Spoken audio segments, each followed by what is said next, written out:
Oberoi reality 360 रद्द होगा या कुछ और प्रक्रिया भी हो सकती है। अगली 3 मिनट हमारी और सदा के लिए नॉलेज आपकी। ओबरॉय रियलिटी केस, क्या प्रोजेक्ट रुक सकता है? बायर को क्या समझना चाहिए? अगर आपने किसी प्रोजेक्ट में करोड़ों रुपए लगा दिए हों और अचानक हाईकोर्ट कह दे कि अब नई बुकिंग नहीं होगी, तो आपका पैसा फंस जाएगा क्या प्रोजेक्ट कैंसिल हो जाएगा या यह सिर्फ एक कानूनी प्रक्रिया है? आज बिना डर फैलाए सिर्फ डेटा और कानून के आधार पर समझते हैं। गुड़गांव के ओबरॉय 360 नॉर्थ प्रोजेक्ट पर पंजाब एंड हरियाणा हाईकोर्ट ने नई बुकिंग, ध्यान से सुनिएगा, नई बुकिंग और नए थर्ड पार्टी राइट पर अंतरिम रोक लगा दी है। ध्यान रखिए, कोर्ट ने यह नहीं कहा कि यह प्रोजेक्ट अवैध है, इलीगल है। कोर्ट ने यह भी नहीं कहा कि लाइसेंस रद्द हो गया है। कोर्ट ने कहा है कि सिर्फ पहले डीटीसीपी लाइसेंस विवाद पर फैसला करे, उसके बाद आगे की प्रक्रिया होगी। यानी यह इंटरिम प्रोटेक्शन ऑर्डर है। आरोप क्या है, आसान भाषा में समझते हैं। इस मामले में याचिकाकर्ता जो है वो AIPL है और उन्होंने आरोप लगाए हैं लाइसेंस देने और ट्रांसफर करने की प्रक्रिया में नियमों का उल्लंघन हुआ। फॉरेन डायरेक्ट इन्वेस्टमेंट से जुड़े कुछ नियमों का पालन नहीं हुआ।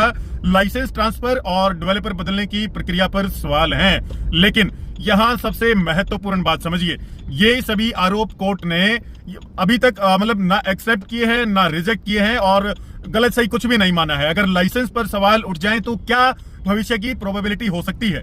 इन्वेस्टर के रूप में हमेशा कई संभावनाएं सोचिए। पहला सीन, डीटीसीपी कह सकता है कि सब कुछ नियमों के अनुसार है तो प्रोजेक्ट आगे बढ़ सकता है। सीन 2 ये हो सकता है कि कुछ तकनीकी खामियां मिलें तो अतिरिक्त मंजूरियां, शर्तें या संशोधन हो सकते हैं। और सीन 3 में अगर गंभीर कानूनी समस्या साबित होती है तो लाइसेंस ट्रांसफर या आगे की प्रक्रिया प्रभावित हो सकती है।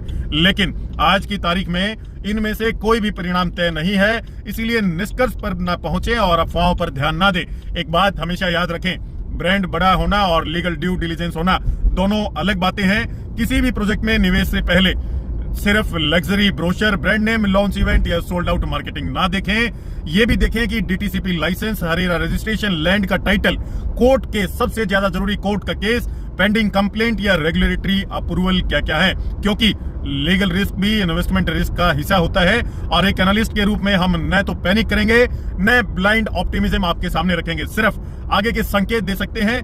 20 जुलाई की तारीख याद रखें, डीटीसीपी का फैसला क्या आता है, कोर्ट आगे क्या कहती है, क्या रोक हटा सकती है, क्या लाइसेंस बरकरार रहेगा, क्या निर्माण और अनुमतियां सामान्य रूप से आगे बढ़ सकती हैं। यह तय करेगा कि मामला किस दिशा में जाता है। प्रेडिक्शन नहीं, पैटर्न समझें द साहिल नेस्ट पर।